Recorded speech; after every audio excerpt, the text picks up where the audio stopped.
क्या आप तैयार हैं? तो तैयार हो जाइए अगले 1 घंटे के लिए, जो इस कार्यक्रम में आपको ना सिर्फ जानकारी देगा बल्कि जो है वो फिट रहने के भी जो है वो महत्व सिखाएगा। जी हाँ, तो मेरा नाम है अंकित मित्तल एंड मैं आपके आज के इस कार्यक्रम का होस्ट हूँ। और न्यूट्रीलाइट लिव 360 के डे 9 में जो है वो आज हम बहुत सारी जो है वो और भी नई जानकारी जानने वाले हैं। तो कल और अभी तक हमने इस न्यूट्रीलाइट लिव 360 के प्रोग्राम में जो है वो गट हेल्थ को बहुत अच्छी तरीके से डिटेल में हम सीख रहे हैं। गट हेल्थ साइंस के बारे में हम बहुत अच्छे से जान रहे हैं और इसमें क्या नए लेटेस्ट इनोवेशंस हो रहे हैं, क्या नए लेटेस्ट और इसमें टेक्नोलॉजीज आ रही हैं, कैसे ये आपके गट हेल्थ को सपोर्ट कर रहे हैं, ये सब भी हम एक एक करके जो है वो जानते जा रहे हैं। तो चलिए आज के इस कार्यक्रम को जो है वो आगे बढ़ाते हैं और डे 9 की शुरुआत करते हैं। और शुरुआत करने के लिए सबसे पहले मैं इनवाइट करना चाहूंगा डॉक्टर श्याम रामकृष्णन जी को, जो कि आई एम श्योर आप सभी ने पिछले कुछ कई दिनों से जो है वो उन्हें काफी अच्छे से सुना है, काफी अच्छे से जानते हैं। एंड डॉक्टर श्याम रामकृष्णन जी जो है वो डायरेक्टर है इनोवेशन एंड साइंस टीम से। एंड वो आज हमारे साथ जो है वो इंफॉर्मेशन शेयर करेंगे। सो डॉक्टर श्याम, आपका बहुत बहुत स्वागत है। Over to you. Thank you Ankit, नमस्कार सबको मेरे तरफ से, वेरी गुड मॉर्निंग।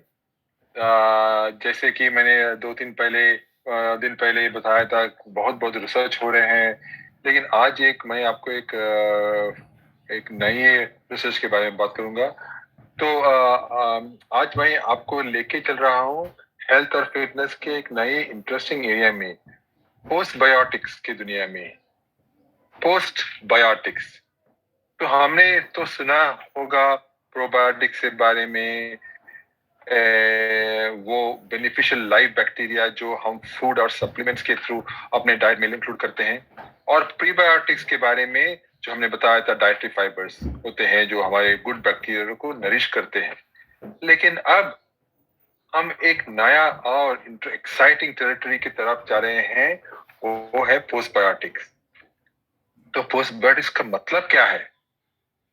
तो ये यूनिक कंपाउंड्स है, ये यूनिक कंपाउंड्स है या बाई प्रोडक्ट्स होते हैं जो प्रोबायोटिक बैक्टीरिया अपने लाइफ प्रोसेस, उनके प्रोसेस में और लेके जब वो फर्मेंटेशन करते हैं उनके दौरान क्रिएट करते हैं। तो पोस्टबायोटिक्स क्या होते हैं? जो यूनिक कंपाउंड्स या बाई प्रोडक्ट्स होते हैं जो प्रोबायोटिक बैक्टीरिया अपने लाइफ प्रोसेस और फर्मेंटेशन के दौरान क्रिएट करते हैं। तो मैंने बताया था तो few days ago about propionate, butyrate, acetate, ऐसे ही वो सब पोस्टबायोटिक है। यहाँ पर डिफरेंस ये है कि प्रोबायोटिक्स तो लिविंग है, वो जिंदा होते हैं, लेकिन पोस्टबायोटिक्स नॉन लिविंग होते हैं। ओके, तो इनमें इससे कुछ सब्सटेंसेस होते हैं beneficial short chain fatty acid, जैसे कि मैंने बताया कि एसिटेट, प्रोपियोनेट, ब्यूटरेट। साथ ही फंक्शनल प्रोटीन्स होते हैं, जरूरी एंजाइम्स वहाँ होते हैं, और कुछ बैक्टीरियल का सेल वॉल के कंपोनेंट्स भी, जब प्रोबायोटिक से बैक्टीरिया का सेल वॉल का जो कंपोनेंट होए वो भी उनको पोस्टबायोटिक बोलते हैं। तो अब आपके मन में सवाल उठ रहा होगा, हम पोस्टबायोटिक पर क्यों फोकस कर रहे हैं? इनके पास आने वाले हेल्थ बेनिफिट्स का एक लंबी लिस्ट है। सबसे पहले ये हमारे गट हेल्थ के लिए काफी इंपॉर्टेंट है। अब के रिसर्च दिखाते हैं कि ये एक वेरी इंपॉर्टेंट मॉलिक्यूल है, हमारे मॉलिक्यूल से हमारे जिंदगी के लिए। तो ये छोटे मॉलिक्यूल्स, बहुत छोटे मॉलिक्यूल्स होते हैं, ये छोटे मॉलिक्यूल्स हमारे गट लाइनिंग को स्ट्रांग बनाए रखने का काम करते हैं, न्यूट्रिएंट्स को ऑब्जर्व करने में हेल्प करते हैं और हार्मफुल सब्सटेंसेस को ब्लॉक करते हैं। हमारे इम्यून सिस्टम्स के कॉन्टेक्स्ट में ये पीस कीपर्स होते हैं, वैसे ही इनका काम है। तो पोस्टबायोटिक्स इम्यून रिस्पॉन्स को रेगुलेट करके इन्फ्लेमेशन को कम करते हैं और कुछ ऑटोइम्यून कंडीशंस के रिस्क को भी रिड्यूस कर सकते हैं। लेकिन ये सब रिसर्च हो रहा है अभी। तो ये तो रिसर्च हो रहा कहीं यूनिवर्सिटीज में चल रहे हैं, तो अभी भी लेटेस्ट रिसर्च होने का बहुत वक्त है। लेकिन इनके बेनिफिट्स यहाँ खत्म नहीं होते। ये हार्मफुल बैक्टीरिया को नेचुरली रेसिस्ट करते हैं। हार्मफुल बैक्टीरिया को नेचुरली रेसिस्ट करते हैं उनके एंटीमाइक्रोबियल प्रॉपर्टीज की वजह से। तो ये ट्रेट हमारे गट माइक्रोबायोम में हेल्थी बैलेंस मेंटेन करने के लिए बहुत जरूरी है, जो डाइजेशन से लेके डिसीज तक के लिए क्रूशियल है। तो पोस्टबायोटिक का एक और बड़ा एडवांटेज है कि उनकी स्टेबिलिटी। देखो, अगर आप प्रोबायोटिक्स कहीं शॉप से लेते हैं, इनका स्टेबिलिटी हमारे हीट और ह्यूमिडिटी में ज्यादा नहीं होते, लेकिन पोस्टबायोटिक्स का स्टेबिलिटी बहुत स्ट्रांग है। तो कुछ फर्क नहीं पड़ता है अगर हम रूम टेम्परेचर में रखे तो पोस्टबायोटिक्स को। तो वो एक बहुत इंपॉर्टेंट एडवांटेज है। तो अगर आप सोच रहे हैं कि पोस्टबायोटिक्स कहाँ मिलेंगे, तो फर्मेंटेड फूड्स और बेवरेजेस में मिलेंगे। जो ट्रेडिशनल डाइट्स का हिस्सा है, जैसे कि डोसा है, इडली है, वो सब उसमें सब पोस्टबायोटिक्स भरा हुआ है। लेकिन उसका नेगेटिव है कि हाई कार्बोहाइड्रेट, तो जरा संभल कर खाना है वो सब। साथ ही डाइटरी सप्लीमेंट्स के एरिया में भी आए हैं, लेकिन अभी तक आया नहीं है। तो संपत्ति में ये कहना जरूरी है कि हालांकि पोस्टबायोटिक रिसर्च अभी शुरुआती स्टेजेस में है, लेकिन इसके प्रोस्पेक्ट्स बेहद बड़े हैं। ये हमारे कंटिन्यूस हेल्थ और वेलबीइंग के जर्नी में एक प्रॉमिसिंग फ्रंटियर रिप्रेजेंट करते हैं, जो हमारे बॉडीज का कॉम्प्लेक्स इकोसिस्टम के लिए फंडामेंटल बेनिफिट्स प्रोवाइड करते हैं। तो यही था मेरा आज का सोच पोस्टबायोटिक्स के बारे में। हमारे सेहत के लिए बहुत इंपॉर्टेंट है और इसका रिसर्च चलते जा रहे हैं।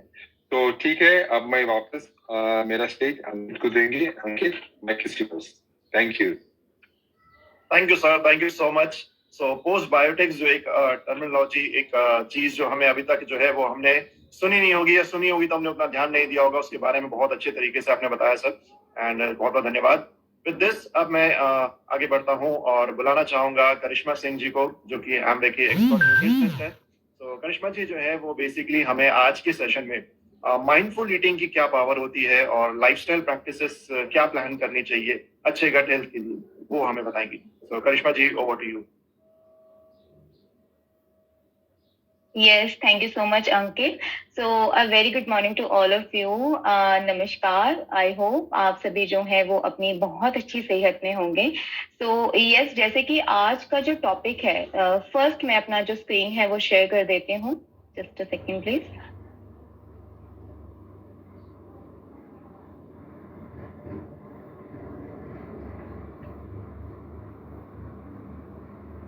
या अंकित, क्या आप मुझे बताएंगे मेरा स्क्रीन विजिबल है? Yes. Thank you so much.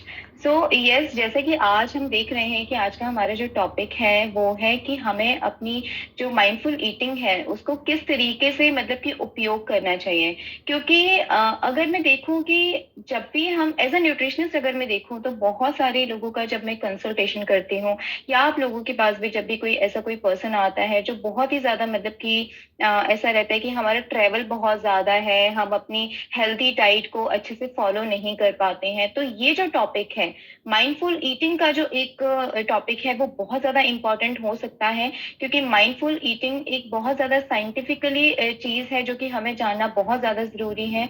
तो इसमें हम कैसे कैसे क्या क्या चीजें जान सकते हैं, कैसे कैसे वो अपने लाइफस्टाइल में अप्लाई कर सकते हैं, इसके बारे में आज हम जानेंगे। और यस, जैसे कि आज का जो दिन है वो है सेकेंड लास्ट डे है, आज 9th डे है आपका गट रीसेट फेज का।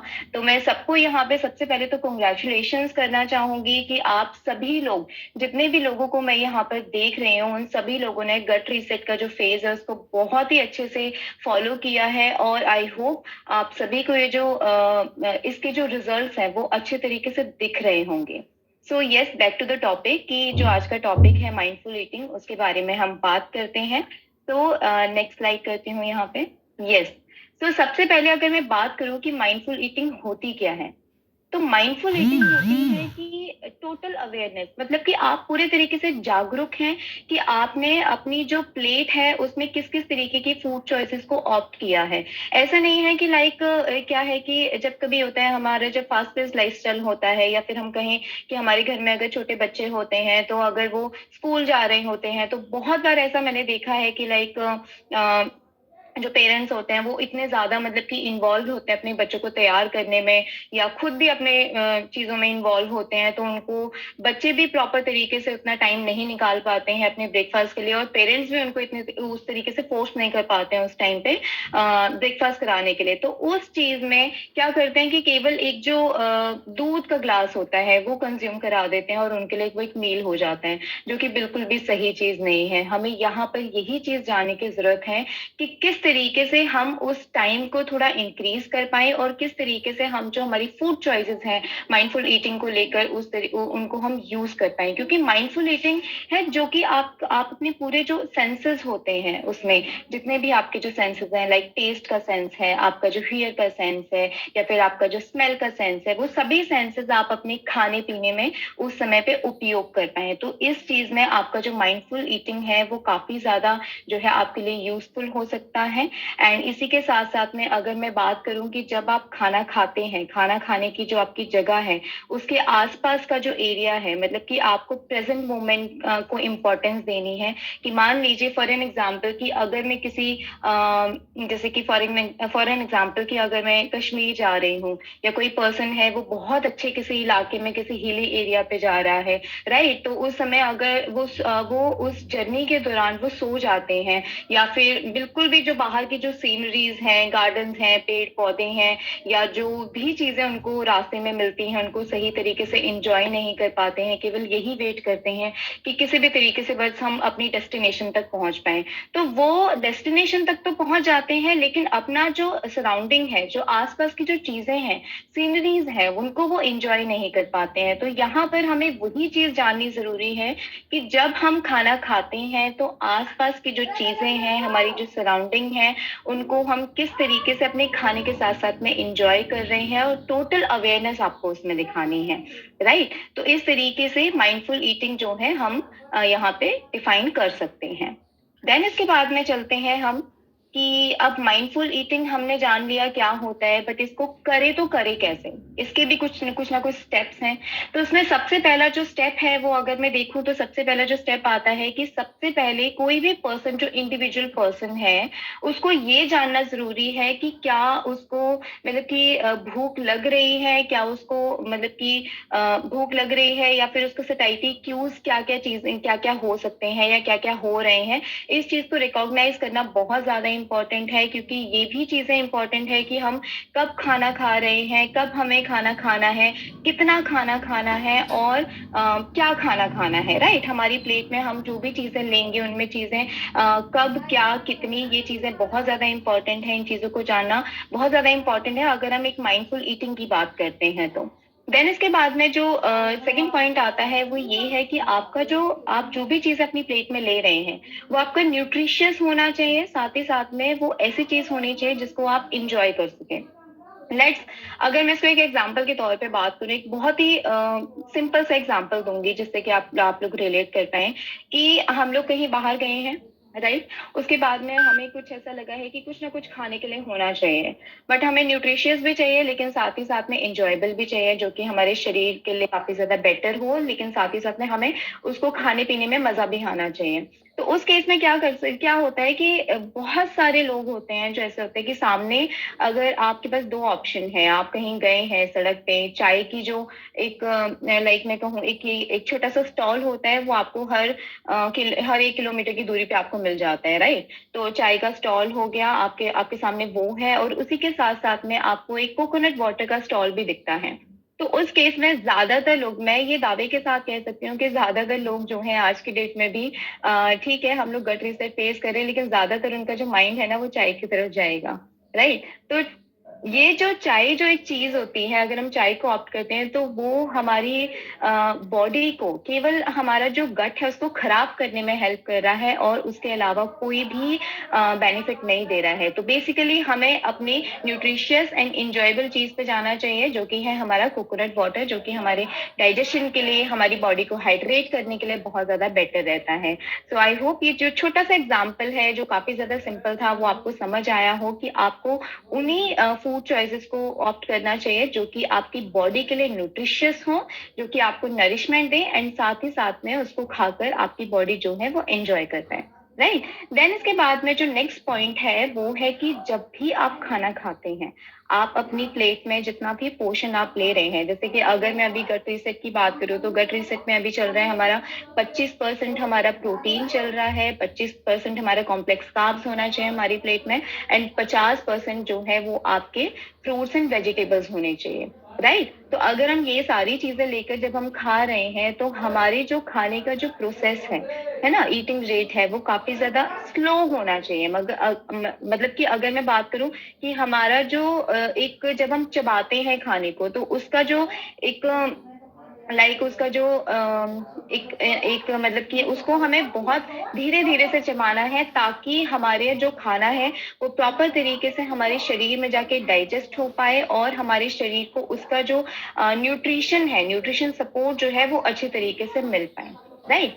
देन इसके बाद जो पॉइंट आता है वो बहुत ज्यादा इम्पोर्टेंट पॉइंट है और इसको हम सबको अप्लाई करना चाहिए, और इनफैक्ट आई होप कि आप सभी लोगों ने अप्लाई कर भी लिया होगा अपनी मतलब कि लाइफस्टाइल में। तो वो पॉइंट है कि अगर आप खाना खा रहे हैं तो आप उस समय पे केवल वही चीज करेंगे, मतलब खाना भी एक एक्टिविटी है, तो केवल आप वही चीज करेंगे और उसके अलावा आप कुछ नहीं करेंगे।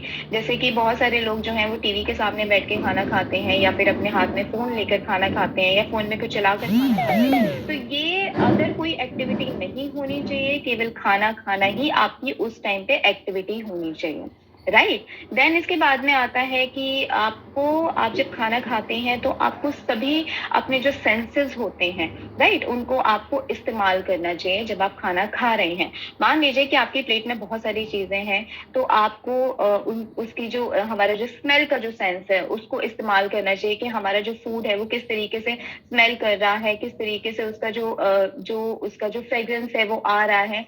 साथ ही साथ में आप जो भी बाइट आप कंज्यूम करते हैं उस बाइट में वो क्रंची है, मशी है, ऐसी जो चीजें हैं वो आपके सेंस के द्वारा आप जान सकते हैं। देन इसके बाद में आपकी जो आंखें आपकी प्लेट को देखेंगी कि किस तरीके से आपका जो खाना है वो कितना कलरफुल है। राइट। आप इस तरीके की चीजें अगर फॉलो करेंगे तो आपको जो कहा जाए कि जो एक नॉर्मल खिचड़ी होती है जिसमें केवल पीला और हरा रंग ही होता है वो भी आपको बहुत ज्यादा कलरफुल लगेगी। राइट। तो ये एक बहुत इंपॉर्टेंट चीज है जिसको आपको जरूर फॉलो करना है जब भी आप खाना खाने के लिए बैठेंगे। इनफैक्ट जब आप आज अपना फर्स्ट मील जो कंज्यूम करेंगे, ब्रेकफास्ट, उसमें आप ये चीजें जरूर फॉलो करिएगा। ठीक है। देन इसके बाद में है कि आप जब भी अपना मतलब कोई भी खाना खाते हैं तो उसमें किसी भी तरीके का कोई जजमेंट पास नहीं करना चाहिए। जो भी पर्सन आपके घर में खाना बना रहा है आप उसको अप्रिशिएट कीजिए, तारीफ कीजिए। जैसे कि फॉर एग्जांपल जब आप कहीं किसी होटल में जाते हैं, राइट, रेस्टोरेंट में जाते हैं खाना खाने के लिए, तो वहां पर आप कंपेयर करते हैं किसी और होटल का खाना कि उस होटल का खाना ज्यादा बेटर है, उस होटल के कुछ ज्यादा अच्छे हैं, वो ज्यादा अच्छा खाना बनाते हैं, इस तरीके से। तो जो होटल का खाना होता है बेसिकली वो आपकी बॉडी के लिए कोई भी फायदा नहीं करता है। तो इससे बेटर है कि जो भी चीज आपको खानी है वो आप घर पर बनवाइए, और जो भी चीज आपके घर पे बन रही है, जो बना रहे हैं, उनको जरूर अप्रिशिएट कीजिए। खाने को लेके बिल्कुल भी जजमेंटल नहीं होना चाहिए। राइट। देन उसके बाद में आता है कि आपका जो अवेयरनेस है आपकी माइंडफुल ईटिंग के लिए वो होनी चाहिए। आपको पता होना चाहिए कि आप जो भी चीजें कंज्यूम कर रहे हैं उसके क्या कॉन्सिक्वेंसेस हो सकते हैं, वो आपके शरीर के लिए हेल्दी है नहीं है, ये सारी चीजें जो है वो आपके ध्यान में जरूर होना चाहिए। राइट। देन इसके बाद में आता है कि मेडिटेशन। आप जब अपना माइंडफुल ईटिंग करते हो तो मेडिटेशन भी उसका पार्ट है, बहुत ज्यादा बड़ा है, क्योंकि जब आप मेडिटेशन करते हो तो वो आपकी बॉडी को रिलैक्स करने में, आपके डाइजेशन में बहुत ज्यादा इंपॉर्टेंट रोल प्ले करता है। तो ये जो चीज है ये भी बहुत ज्यादा इंपॉर्टेंट है। इसीलिए इसी के मद्देनजर आपका जो मेडिटेशन का एक जो पार्ट होता है, जो रात का जो सेशन होता है, वो आप लोगों के लिए रखवाया गया है ताकि आप उसको रेगुलरली करें और आपका स्लीप पैटर्न, आपका डाइजेशन, आपकी बॉडी को जो रिलैक्सिंग टाइम चाहिए वो आपको बहुत अच्छी तरीके से मिल सके। राइट। तो इस तरीके की चीजें जो है वो फॉलो करके आप माइंडफुल ईटिंग को डीकोड बहुत आसानी से कर सकते हैं। देन अगर मैं इसके बाद चलूं नेक्स्ट स्लाइड पे, जो कि है कुछ इस तरीके की। तो अगर ये स्लाइड आप देखें तो अभी आपको काफी ज्यादा मतलब कि थोड़ी लग रही होगी कि किस तरीके से समझने वाले हैं हम या फिर इसमें क्या है। तो ये जो स्लाइड है ये बहुत ज्यादा इम्पोर्टेंट है और इसमें ये एक इसके ऊपर एक पूरा माइंडफुलनेस के ऊपर एक पूरा साइंटिफिक रिसर्च है जिससे ये लिया गया है। जैसे कि अगर मैं यहाँ पे बात करूँ तो ये बहुत ही इंटरेस्टिंग स्लाइड है जिसपे हम डिटेल में थोड़ा बात करेंगे। आप जैसे कि देख रहे हैं यहाँ पे माइंडफुलनेस बहुत अच्छा एक रिसर्च, जैसे कि मैंने बताया कि रिसर्च पेपर से लिया गया है जो कि साइंटिफिकली प्रूवन है। इसमें आपको जैसे आप देख रहे हैं माइंडफुलनेस, स्ट्रेस एंड डाइजेशन, ये तीनों चीजें कैसे काम करती हैं। जैसे कि अगर मैं माइंडफुलनेस की बात करूं तो माइंडफुलनेस जो है वो प्रमोट करता है जो आपका PSNS है। PSNS जैसे कि आप देख रहे हैं यहाँ पे जो कि है पैरा सिंपैथेटिक नर्वस सिस्टम।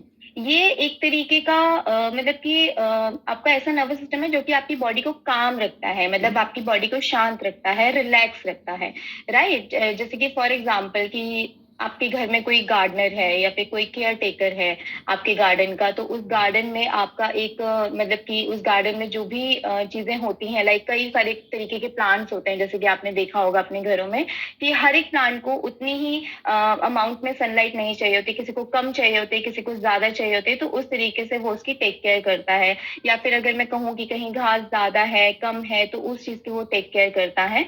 तो इस तरीके से तो वो पूरा टेक केयर करता है। वैसे ही PSNS जो है वो नर्वस सिस्टम है, ये एक्चुअली हमारी बॉडी का रिस्पॉन्स होता है जब हम लोग एक सेफ एनवायरनमेंट में होते हैं। हमारा नर्वस सिस्टम हमेशा एक सिग्नल भेजता रहता है बॉडी से ब्रेन तक, हमेशा 2 वे सिग्नल होता है। तो ये सिग्नल जो है वो PSNS एक ऐसा सिग्नल है जो कि आप जब एक सेफ एनवायरनमेंट में होते हैं, बहुत ज्यादा काम होते हैं, बहुत ज्यादा शांत होते हैं, तो उस टाइम पे ये आपका जो डोमिनेंट है, मतलब कि उस टाइम पे ये आपके ऊपर काफी ज्यादा हावी होता है, क्योंकि उस टाइम पे आप जो है काफी ज्यादा कामिंग और रिलैक्सिंग स्टेज में होते हैं, राइट। और ये आपका रेस्ट और डाइजेशन दोनों को प्रमोट कर रहा है, क्योंकि ये आपका जो हार्मोन है वो रिलीज करता है, जैसे कि आपका जिससे कि आपका जो हार्ट रेट है उसको कम करने में हेल्प करता है। आप जब शांति से आराम से बैठते हैं तब आपका आपका जो हार्ट रेट है उसको कम करता है। तो इस चीज को प्रमोट करता है, PSNS जो है वो इस चीज को प्रमोट करता है। और उसके साथ साथ जो स्ट्रेस और रिस्पॉन्स होता है, जब बहुत स्ट्रेस हो जाते हैं तो उस टाइम पर कैसे रिस्पॉन्ड करना है, बॉडी को स्ट्रेस हो जाना है या फिर कामली हैंडल करना है, तो ऐसे स्ट्रेसफुल सिचुएशन के लिए ये जो PSNS है वो काफी ज्यादा हेल्प करता है, आपके स्ट्रेस को रेगुलेट करने में हेल्प करता है। और देखोगे तो ये माइंडफुलनेस से स्ट्रेस तक ये जो आपका जो ये एक एरो जो जा रहा है यहाँ पे, तो ये स्ट्रेस लेवल ये जो एरो जो जा रहा है यहाँ पे उसको स्ट्रेस को ब्लॉक कर रहा है बेसिकली। ये उसको प्रमोट नहीं कर रहा है, ये आपके स्ट्रेस को ब्लॉक कर रहा है। ये स्ट्रेस आप यहाँ पर देखोगे तो ये जो देखिए यहाँ पे ब्लॉक कर रहा है, मतलब कि माइंडफुलनेस जो है वो आपके स्ट्रेस लेवल को प्रमोट करता है और प्रमोट करता है। और इसी के साथ साथ में आपका जो मोटिलिटी रेट है, आपकी जो बॉडी की जो मूवमेंट है उस चीज के लिए काफी ज्यादा प्रॉब्लम क्रिएट कर सकता है। अगर आपका जो PSNS स्टेज जो है वो कामिंग स्टेज में नहीं है, रिलैक्सिंग स्टेज में नहीं है, और अगर आप देखो तो आपकी बॉडी का जो ब्लड फ्लो है उसको डिक्रीज कर सकता है। और अगर आपका ब्लड फ्लो जो है वो डिक्रीज होता है तो कहीं ना कहीं आपका जो न्यूट्रिएंट एब्जॉर्प्शन है वो सही नहीं हो सकता है। न्यूट्रिएंट एब्जॉर्प्शन होगा तो कहीं ना कहीं आपकी बॉडी के अंदर कमजोरी आएगी, इन्फ्लेमेशन क्रिएट होगी, राइट। इसी के साथ साथ में अगर इन्फ्लेमेशन होगी तो जो आपका जो हैप्पी हार्मोन होता है, सेरोटोनिन का जो प्रोडक्शन होता है वो काफी ज्यादा डिक्रीज हो सकता है। इसी के साथ में जो आपका SNS डोमिनेंस है, मतलब कि आपका जो सिंपैथेटिक नर्वस सिस्टम है उसका जो डोमिनेंस है, सिंपैथेटिक नर्वस सिस्टम होता है एक ऐसा नर्वस सिस्टम, जैसे कि मान लीजिए जब हमारी बॉडी जो है काफी ज्यादा एंशियस होती है या स्ट्रेस में होती है तो हमारा हार्ट रेट जो है वो काफी ज्यादा बढ़ जाता है, राइट। तो उस स्टेज पे हमारा जो SNS है वो काफी ज्यादा डोमिनेंट हो जाता है। जैसे कि अगर मैं PSNS की बात कर रही थी, पैरासिम्पैथेटिक नर्वस सिस्टम जो है वो आपकी बॉडी को रेस्ट देता है, कामनेस देता है। लेकिन अगर मैं SNS की बात करूं तो SNS जो है हमारी बॉडी के लिए एक एंशियस, एक स्ट्रेसफुल सिचुएशन क्रिएट करता है या एक अलर्ट स्टेज क्रिएट करता है। लाइक फॉर एन एग्जांपल कि जब आप एयरपोर्ट पे जाते हैं, एयरपोर्ट सिक्योरिटी में होते हैं, तो आपको पता है कि आपका सभी जो सामान है, सभी जो चीजें हैं बिल्कुल एक्यूरेट है, ठीक है, लेकिन फिर भी आपको ऐसा लगता है कि मतलब आप एक अलर्ट सिचुएशन में होते हैं, आपको ऐसा लगता है कि कुछ गड़बड़ ना हो जाए या कुछ ऐसा। तो वो उस टाइम पे क्या होता है, आपकी बॉडी में एंशियसनेस आ जाती है, स्ट्रेस आ जाता है, जिसकी वजह से जो एसएनएस है वो डोमिनेंट हो जाता है आपकी बॉडी पे, राइट। तो इस तरीके से ये दोनों ही चीजें, पीएसएनएस और एसएनएस जो है वो दोनों ही चीजें डिफरेंशिएट करती हैं। तो जब आपका सेरोटोनिन प्रोडक्शन जो हैप्पी हार्मोन है वो आपका डिक्रीज होगा, तो आपका जो एसएनएस है, सिंपैथेटिक नर्वस सिस्टम, उसका जो डोमिनेंस है वो बढ़ जाएगा। देन उसके बाद में आता है आपका सीएसएनएस इनर्वेशन, जो कि आपका सेंट्रल नर्वस सिस्टम होता है, जो कि आपका अगर आपका वो डिक्रीज होगा आपके एसएनएस डोमिनेंस की वजह से, तो कहीं ना कहीं आपके डाइजेशन पे, आपकी रेस्टिंग पोजीशन पे काफी ज्यादा असर आपको देखने के लिए मिलेगा, राइट। देन इसके बाद में अगर आपका सीएनएस डिक्रीज होता है, तो उसके बाद में आपका जो ईएनएस है, मतलब कि एंटेरिक नर्वस सिस्टम, जो कि आपकी इम्यून सिस्टम के लिए बहुत अच्छा है, तो आपका इम्यून सिस्टम इनोवेशन भी काफी ज्यादा डिस्टर्ब हो जाएगा, डिक्रीज हो जाएगा, जिसकी वजह से आपकी बॉडी के अंदर, आपके स्टमक के अंदर जो स्टमक एसिड्स होते हैं वो डिक्रीज होंगे, और उसके बाद में वो आपके वेग नर्व एक्टिविटी पे भी काफी ज्यादा असर करेगा, राइट। तो यहाँ पर हमने बात करी है ये वाली चीज की कि अगर माइंडफुलनेस जो है वो स्ट्रेस को, मतलब कि यहाँ इस चीज के रिलेशन के बारे में हमने बात करी है। देन अगर मैं यहाँ पे बात करूं कि माइंडफुलनेस एंड डाइजेशन एक अच्छे स्टेज में होता है, अगर आप माइंडफुलनेस तरीके से खाना खाते हैं, अगर आप एक हेल्दी ईटिंग करते हैं अपने माइंड को इस्तेमाल करके, या फिर आप अपनी शक्ति, जो आपकी जो माइंडफुल ईटिंग की जो पावर है उसको इस्तेमाल करके, तो आपको ये जितनी भी चीजें यहाँ पे दिखाई दे रही हैं, जितनी भी चीजों के बारे में हमने बात करी है, वो चीजें आपके साथ होंगी ही नहीं। और आपकी बॉडी के अंदर जो एंजाइम्स होते हैं, आपके स्टमक के अंदर जो गैस्ट्रिक जूसेस होते हैं, बाइल होता है, वो कहीं ना कहीं आपके बहुत ज्यादा इंक्रीज रहेंगे, एक नॉर्मल स्टेज पे रहेंगे, और आपका जो न्यूट्रिएंट एब्जॉर्प्शन है, एसिमिलेशन है, वो काफी अच्छी तरीके से इम्प्रूव रहेगा। तो बेसिकली आपका जो पीएसएनएस है उसको हम एक प्लस कह सकते हैं, और एसएनएस जो है उसको हम एक माइनस कह सकते हैं। जब हमारी बॉडी जो है वो एंशियस होती है या एक स्ट्रेसफुल स्टेज में होती है, तो हमारा जो एसएनएस है वो हमारी बॉडी के ऊपर डोमिनेंट हो जाता है, और जब हम एक कामिंग स्टेज पर होते हैं तो उस समय हमारा जो पीएसएनएस है वो हमारी बॉडी के ऊपर डोमिनेंट होता है, राइट। तो इसके बाद में चलते हैं हम यहाँ पे नेक्स्ट स्लाइड पे। यस, तो जैसे कि मैंने आपको बताया, ये जो पिछली वाली स्लाइड थी, इसमें ये जो पूरा एक साइंटिफिकली प्रूवन चीज है, इंटरवेंशन की गई थी। अब आप लोगों ने जाना कि ठीक है ये सारी चीजें ऐसे होती हैं, लेकिन अब ये करें कैसे, किस तरीके से अपने लाइफस्टाइल में लेकर आए, अपनी बॉडी को हेल्दी करने के लिए किस तरीके से इनको अप्लाई करें। तो उस चीज में आपकी ये जो चीजें हैं, लाइक आपका जो पैटर्न्स हैं, आपकी जो नई और जो इंटरवेंशंस हैं, वो आपको काफी ज्यादा हेल्प करेंगी। लाइक फर्स्ट है यहाँ पे ईटिंग स्लोली, कि जब भी आप अपना खाना जो है वो एक बहुत, मतलब कि स्लो तरीके से खाते हैं, स्लो तरीके से आप उसको कंज्यूम करते हैं, चबाते हैं, तो आपका जो न्यूट्रिशन है उसका जो वो आपकी बॉडी को पूरे तरीके से मिलता है।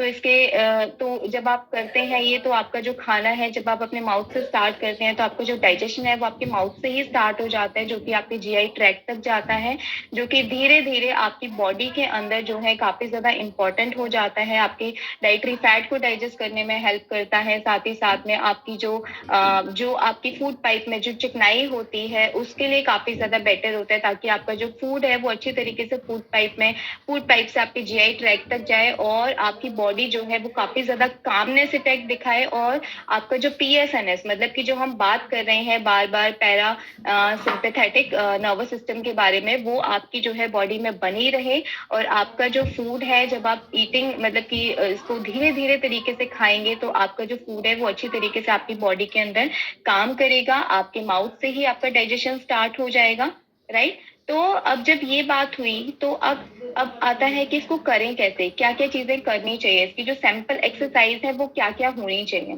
तो अगर मैं बात करूं यहाँ पे, तो सबसे पहले तो ये कि आपका जो खाना है जो भी आपकी प्लेट में चीजें हैं आपने ली हुई हैं, हमारी जो फूड प्लेट है, लाइक जैसे मैंने बताया कि इस टाइम पे हम सभी लोग गटरिस्टिक फेज में है, तो किस तरीके से हम अपनी फूड प्लेट को जो है वो डिजाइन कर रहे हैं।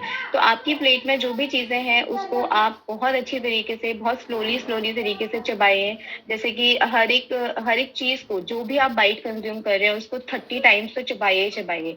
लेकिन अगर आपके पास में इतना समय नहीं है तो कम से कम 15-20 बार तो उसको जरूर आपको चबाना है, राइट। देन उसके बाद में आपकी जो स्पून है जिससे आप खाना खा रहे हैं, तो उस चीज को हर एक बाइट के बाद में आप प्लेट में जरूर रखिए, ताकि आपका जो खाना है वो अच्छी तरीके से आप बाइट कर सके, आप च्यू कर सके। क्योंकि बहुत बार ऐसा होता है कि जब भी आप जल्दीबाजी में खाना खाते हैं तो आपका जो चम्मच है वो आपके हाथ में ही रहता है और आप अच्छे तरीके से उस खाने को एंजॉय नहीं कर पाते हैं, कंज्यूम नहीं कर पाते हैं। तो टोटली आपका जो न्यूट्रिशन वैल्यू है वो आपकी बॉडी को नहीं मिल पाता है। इनफैक्ट आपको काफी सारी इनडाइजेशन से रिलेटेड जो प्रॉब्लम्स हैं वो देखने के लिए मिलती हैं, राइट। देन इसके बाद में है कि आप जब भी अपना खाना खा रहे हैं, अपनी जो भी बाइट ले रहे हैं, जो भी आप अपना मतलब कि जब भी आप खाना खा रहे हैं उसकी हर एक बाइट के बाद में एक डीप ब्रीदिंग जरूर कीजिए, क्योंकि उससे भी आपके खाने को पचाने में बहुत ज्यादा मदद मिलती है, राइट। तो इस तरीके की जो ईटिंग स्लोली की जो सिंपल एक्सरसाइज है वो आप जरूर करिए,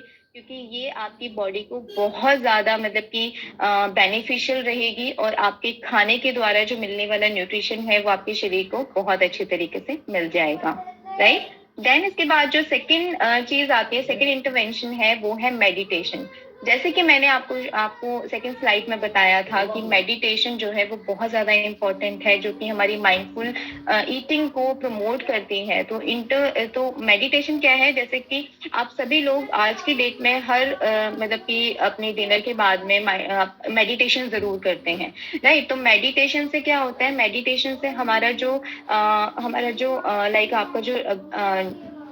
आपका जो बॉडी है वो काफी ज्यादा काम रहता है, रिलैक्स रहता है, रेस्टिंग पोजीशन पे रहता है, और आपका जो डाइजेशन है वो भी काफी ज्यादा अच्छा रहता है। और जब आप मेडिटेशन करते हैं तो स्ट्रेस बहुत ज्यादा आपको कम रहता है, राइट। क्योंकि आप देखिए, अगर आप स्ट्रेस्ड होंगे तो आप एक ही टाइम पे आप स्ट्रेस नहीं रह सकते, एक ही टाइम पे आप हैप्पी नहीं रह सकते, दोनों चीजें सेम टाइम पे नहीं हो सकती हैं, राइट। तो उसी चीज के लिए जो मेडिटेशन है वो आप लोगों के लिए साइंटिफिकली डिजाइन किया गया है, ताकि आप जो है अपनी पूरे दिन की जो थकान है वो मेडिटेशन के द्वारा निकाल सकें, और वो जो मेडिटेशन आप कर रहे हैं उससे आपको बहुत अच्छे तरीके से फायदा मिल सके, राइट। तो अब यह आता है कि मेडिटेशन जो है वो आपके नर्वस सिस्टम के लिए बहुत ज्यादा बेनिफिशियल रहता है। आपका जो कामिंग स्टेट होता है उसको डोमिनेट करने के लिए बहुत ज्यादा इंपॉर्टेंट होता है, आपकी बॉडी को एक रेस्टिंग पोजीशन में रखने के लिए और आपके डाइजेशन को स्ट्रॉन्ग करने के लिए बहुत ज्यादा इंपॉर्टेंट रोल प्ले करता है। देन इसके बाद में अब ये चीज हमें करनी कैसे है, तो जब आप मेडिटेशन करते हैं, जो भी आपको चीजें वहां पे सिखाई जाती हैं वो आप जरूर कीजिए। आप अपनी जो मतलब कि जो भी आपको जो वीडियोस हैं उनको आप जरूर फॉलो कीजिए, क्योंकि इन सब चीजों से आपकी बॉडी में जो पीएसएनएस का डोमिनेंस है वो बढ़ेगा और आपकी बॉडी जो है वो सही तरीके से काम कर पाएगी, राइट। देन इसके बाद चलते हैं नेक्स्ट इंटरवेंशन पे, जो कि है आपका हंगर एंड सटाइटी। तो हमें यहाँ पे जानना बहुत ज्यादा जरूरी है कि बॉडी को कब भूख लग रही है और हम कब फुल हो चुके हैं, राइट। क्योंकि ये दोनों चीजें जो है जानना बहुत ज्यादा जरूरी है। इन दोनों चीजों में किसी भी तरीके से समानता नहीं होनी चाहिए, राइट। तो हमारी जो फूड चॉइसेस हैं वो बहुत ज्यादा इंपॉर्टेंट है। जैसे कि मैंने आपको कहा कि न्यूट्रिशियस और इंजॉयबल होनी चाहिए, तो हमारी जो फूड चॉइसेस हैं वो हमारी ऐसी होनी चाहिए कि उस चीज से हमें प्रॉपर तरीके से नरिशमेंट मिल सके, जो कि हमारी बॉडी के लिए काफी ज्यादा अच्छी हो, हमारी हंगर के लिए काफी ज्यादा अच्छी हो, हमारी जो इंटरनल और एक्सटर्नल फैक्टर्स होते हैं उनके लिए काफी ज्यादा अप्रिशिएबल हो, राइट। तो अगर ये चीज हमें हंगर एंड सटाइटी है, तो जैसे कि आपकी बॉडी को पता होना चाहिए कि जब आपको भूख लग रही है तो कब लग रही है। मतलब कि आपको प्यास लगने में और भूख लगने में दो चीज होती है, राइट। आपको अगर भूख लग रही है तो कभी कभी ऐसा होता है कि आप जब पानी का ग्लास पी लेते हैं तो उसके बाद में आपकी भूख जो है वो शांत हो जाती है, ठीक है। तो ये चीज जानना बहुत ज्यादा जरूरी है कि आपको प्यास लग रही है या भूख लग रही है। लेकिन अगर ऐसा है कि आपको मतलब आपने पानी पी लिया है लेकिन उसके बावजूद भी आपको भूख लग रही रही है, तो उस समय पे आप कुछ ना कुछ जरूर कंज्यूम कर लीजिए, क्योंकि तब आपकी बॉडी आपको क्यूज दे देती है कि आपको प्यास नहीं, आपको भूख ही लग रही थी। तो उस समय पे आप कोई भी हेल्दी चीज या कोई भी, जब आपको मील का टाइम होने वाला हो, तो आप कोई भी चीज वहां पे ऑप्ट कर सकते हैं। तो इस चीज के लिए जो सिंपल एक्सरसाइज है वो यही है कि आपको अपनी बॉडी को जानना बहुत ज्यादा जरूरी है, क्योंकि आप नहीं जानेंगे तो कोई और बाहर वाला पर्सन जो है वो आकर नहीं आपको बताएगा कि आपको कब क्या खाना पीना चाहिए और किस टाइम पे आपकी बॉडी क्या क्या डिमांड कर रही है। तो हंगर क्यूज जो होते हैं उनको सुनना, उनको जानना बहुत ज्यादा इंपॉर्टेंट है, राइट। देन इसके बाद में चलते हैं नेक्स्ट स्लाइड पर। Yes, engaging senses. तो ये जो आपका इंटरवेंशन है ये बहुत ज्यादा इंपॉर्टेंट है, क्योंकि जैसे जैसे हम बात कर रहे हैं, सॉरी, जैसे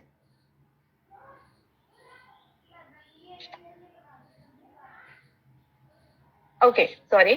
तो जैसे जैसे हम लोग बात कर रहे हैं कि हमें क्या क्या चीजें करनी चाहिए, मेडिटेशन करना चाहिए, अपना जो फूड चॉइसेस है उनको किस तरीके से ऑप्ट करना चाहिए, तो वहीं पर आपके आते हैं एंगेजिंग सेंसेस, कि आपकी बॉडी में जितने भी सेंसेस हैं, लाइक स्मेल का है, आपके फूड को देखने का है, या आपके फूड को टच करने का जो सेंस है, उसको आपको जरूर तवज्जो देनी चाहिए, क्योंकि इस तरीके की चीजें जो है वो आपकी माइंडफुल ईटिंग को बढ़ावा देती हैं, और इनसे हमारा जो डाइजेस्टिव सिस्टम है वो काफी ज्यादा बेटर रहता है हमारे सलाइवा और गैस्ट्रिक जूसेस के लिए, राइट। और इससे हम काफी ज्यादा इमोशंस को कनेक्ट कर पाते हैं, लाइक जैसे कि मान लीजिए कि कभी कभी क्या होता है कि कोई डिश है, राइट, कोई डिश है जिसको हमने कंज्यूम करना है, तो उसमें क्या होता है कि कई बार हमारे क्या होता है, कुछ बैड इमोशंस होते हैं या फिर कुछ गुड इमोशंस होते हैं, कुछ अच्छे एक्सपीरियंसेस होते हैं, कुछ बैड एक्सपीरियंसेस होते हैं। तो उस चीज को जानना बहुत ज्यादा जरूरी है कि क्या चीज आपकी बॉडी के लिए बहुत ज्यादा अच्छी है, जिससे कि आपके इमोशन जो है वो जुड़े हुए हैं। तो इसके लिए अगर मैं बात करूँ तो कुछ सिंपल एक्सरसाइजेस हो सकती हैं, तो कुछ इस तरीके की जो सिंपल एक्सरसाइजेस हैं वो आप कर सकते हैं, राइट। देन इसके बाद में चलते हैं नेक्स्ट स्लाइड पे, कि यहाँ पर आता है एक्सटर्नल एनवायरनमेंट। तो एक्सटर्नल एनवायरनमेंट बहुत ज्यादा इंपॉर्टेंट है, कि यहाँ पे जब भी आप खाना खाते हैं तो किसी भी ऐसी जगह पे बैठ के नहीं खा सकते हैं खाना जहाँ पे बहुत ज्यादा लोग हो, या जहाँ पे बहुत ज्यादा शोर हो, या टेबल पे जगह ही ना हो, राइट। इस तरीके की चीजों से क्या होता है, हमारी बॉडी का जो डाइजेस्टिव सिस्टम है वो इम्प्रूव नहीं हो पाता है, गट हेल्थ पे काफी ज्यादा बैड इफेक्ट पड़ता है। तो इस चीज के लिए आप अपनी जो, जहां पर भी बैठ के आप खाना खाना चाह रहे हैं, उस चीज को जरूर, एक साफ सुथरी जगह होनी चाहिए, और आपको मतलब कि आपकी जो प्लेट्स है वो अट्रैक्टिव होनी चाहिए। जैसे कि छोटे बच्चों के लिए जब हम खाने को देते हैं तो हम ये एडवाइस करते हैं कि आपके बच्चों की जो प्लेट है वो अट्रैक्टिव और कलरफुल होनी चाहिए, ताकि वो अपने हाथ से उठा के कंज्यूम करे। तो इस तरीके की जो चीजें हैं वो हमें अपने लिए भी करनी चाहिए, ताकि हमारा जो माइंडफुल ईटिंग का जो गोल है वो अच्छी तरीके से हम अचीव कर पाए। साथ ही साथ में आपका जो जो भी आपके टेबल पे जो चीजें हैं, आपका टैब है, फोन है, या फिर आपके सामने टीवी है, तो उस चीज को आप तुरंत ही